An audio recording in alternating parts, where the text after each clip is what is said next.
النحو في الكلام كالملح في الطعام. صورتوں میں مبتدا کا مقدم لانا واجب ہے. مطلب ابھی تک جو بحث چل رہی تھی اس میں جواز کی بحث تھی، یعنی اس میں مبتدا کو مقدم بھی لا سکتے تھے اور مؤخر بھی کر سکتے تھے. جواز اور واجب میں بنیادی فرق یہ ہے کہ جواز میں آپ کے پاس دو آپشن ہوتے ہیں، یعنی آپ اس راہ سے بھی جا سکتے ہیں اور اس راہ سے بھی جا سکتے ہیں، لیکن جب واجب کہہ دیا جائے تو بس آپ کے پاس ایک راستہ ہے، اسی وجہ سے اسے کیا کہتے ہیں؟ واجب کہتے ہیں. اور مطلب یہ نحو کی اصطلاح میں واجب کا یہ مطلب ہے، باقی شریعت کی اصطلاح میں واجب کچھ اور ہے. ٹھیک ہے. مبتدا ایسا کلمہ ہو جس کا شروع کلام میں آنا ضروری ہے، جیسے من ابو کا، تیرا باپ کون ہے. یعنی مبتدا ہم ایسے کلمے کو بنا رہے ہوں جس کا شروع کلام کا مطلب کیا ہے کہ وہ جب آئے گا تو ہمیشہ جملے کی سٹارٹنگ میں ہی ہوگا، یہ پہلے سے اس کے لیے بات لکھ دی گئی. تو اب جب وہ مبتدا بنے گا تو اس کے لیے تو پھر اور ضروری ہو جاتا ہے، کیونکہ مبتدا کہاں ہوتا ہے؟ مقدم ہوتا ہے، اور وہ کلمہ بھی ایسا ہے جو شروع میں آتا ہے. یعنی وہ کوئی بھی کلام ہو، مبتدا خبر کا کلام ہو، جملہ فعلیہ ہو، کوئی بھی ہو، تو وہ کہاں ہوگا؟ شروع میں ہی ہوگا. تو شروع میں اکثر آنے والے کلمے جو اسماء استفہام ہیں، کیا ہیں؟ اسماء استفہام ہیں. اسی وجہ سے جو شرط کے لیے آتے ہیں، من جیسے شرط کے لیے آئے تب بھی، اور تو یہ جتنے بھی اسماء استفہام ہیں یا شرط ہیں اس کو جو ہے ہم کیا کرتے ہیں؟ ہمیشہ شروع میں لاتے ہیں. ایسا نہیں ہو سکتا کہ ہم کہیں ابو کا من، کیا کہیں؟ کیونکہ جب آپ سوال کر رہے ہیں تو سامع کو پتہ تو چل جائے کہ آپ کے سوال کی نوعیت کیا ہے. اگر آپ نے کہا ابو کا تمہارے والی، تو اب تو وہ خبر کا منتظر ہے، لیکن آپ نے اس کے بعد ڈائریکٹ کہہ دیا من، تو اب یہ سوال ہو گیا. لیکن اگر جب آپ نے ابو کا سے سٹارٹ کیا تھا تو اسے توقع کیا تھی کہ آپ کوئی خبر دیں گے، خوشحال ہیں یا طبیعت خراب ہو گئی. لیکن ڈائریکٹ اس وجہ سے یہ ایک مطلب حکمت یہ بھی کہی جا سکتی ہے کہ جب اسماء استفہام سے آپ شروع کر رہے ہو تو اس وقت یعنی ایسا کلمہ کوئی ہو جس کا شروع میں آنا ضروری ہو تو مبتدا کا مقدم لانا واجب ہے. یہ پہلی شکل ہو گئی.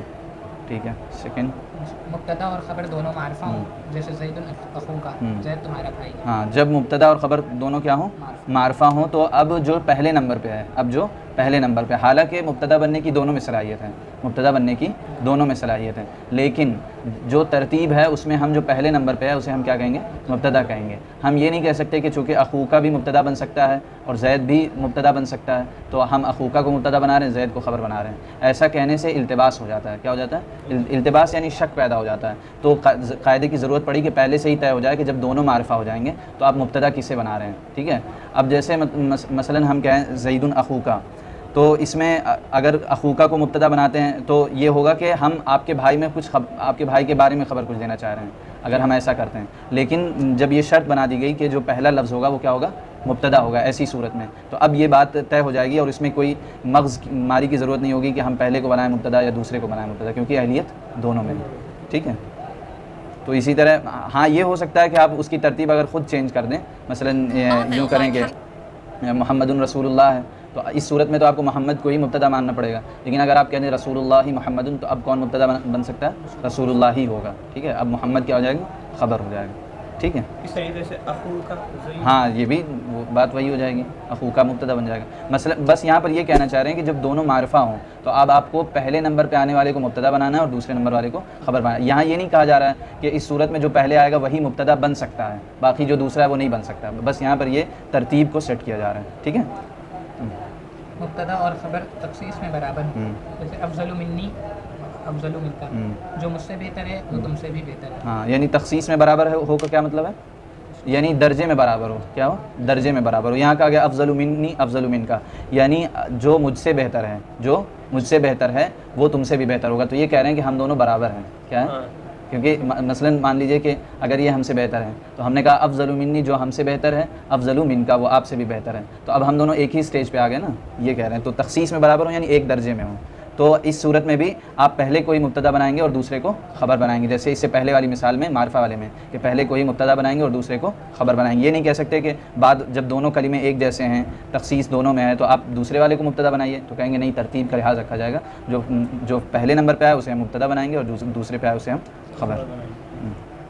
بچہ مبتدا کی خبر فعل واقع ہو، جیسے زید قامہ، زید کھڑا. اب یہاں پر تو بالکل ضروری ہے، یعنی آپ کو جملہ مبتدا خبر کا بنانا ہے. مبتدا خبر کون ہوتا ہے؟ جو پہلا اسم ہوتا ہے. اب اگر آپ یہاں یہ جواز دے دیں کہ نہیں فعل کو مقدم لا سکتے ہیں تو وہ جملہ مبتدا خبر کا کہاں رہ گیا؟ اس کی تو شکل ہی چینج ہو گئی، تو وہ فعلیہ ہو جائے گا. تو ایسے میں یعنی وہ پھر تو مبتدا خبر کی بحث ہی ختم ہو جائے گی. اس وجہ سے ضروری یہ ہوا کہ جب اگر خبر فعل کی صورت میں آ رہی ہے تو خبر کو بعد میں ہی لایا جائے، کیونکہ اگر آپ نے خبر کو مقدم کر دیا تو اب وہ خبر نہیں رہ گئی بلکہ وہ جملہ فعلیہ بن گیا. ٹھیک ہے. تو یہ چوتھی صورت، 4 صورتیں ہو گئیں. بلکہ یہ پہلی صورت ہے. کون سی؟ مبتدا کی خبر فعل واقع ہے. پہلی صورت ہے مطلب جملے اسمیہ اگر بنانا ہے مبتدا خبر تو اس کے لیے تو ضروری ہے کہ پہلے اسمیہ لائے. نہیں، انہوں نے یہاں صورت تو بتا دی ہے نا کہ ایک صورت یہ بھی ہو سکتی ہے کہ جہاں پر مبتدا ہمیشہ پہلے ہی آئے گا، یعنی کسی کو التباس نہ ہو کہ قامہ بھی تو خبر ہے تو خبر کو پہلے لے آتے ہیں اس وجہ سے. چلیے آگے پڑھیے.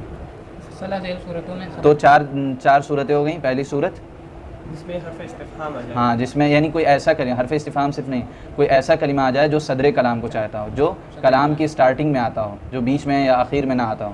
تو ایسا کلمہ جب آ جائے گا تو اور وہ مبتدا بن رہا ہو، اور ایسے ہی بالکل برعکس بھی ہے. اگر خبر میں کوئی ایسا کلمہ آ جائے جو سٹارٹنگ میں آتا ہو، تو مبتدا کو مؤخر کرنا واجب ہو جائے گا.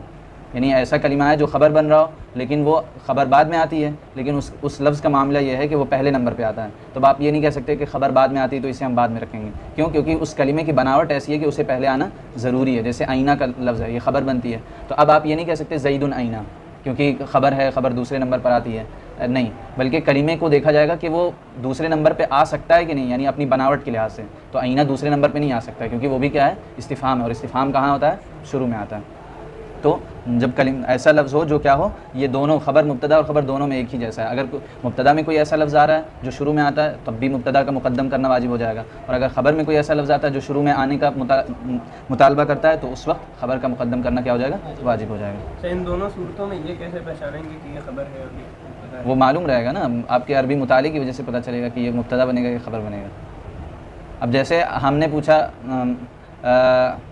پوچھا من ابو کا، ٹھیک ہے، تو اب من کی جگہ پہ جیسے مان لیجیے ہم رکھ دیتے ہیں زیدن، تو اب یہ زید کو کیا آپ خبر تھوڑی بنا سکتے ہیں؟ زیدن ابو کا کہیں گے نا، زید ہی تمہارے والد ہیں. تو یہ من زید کی جگہ پر آیا ہے تو من کیا بنے گا؟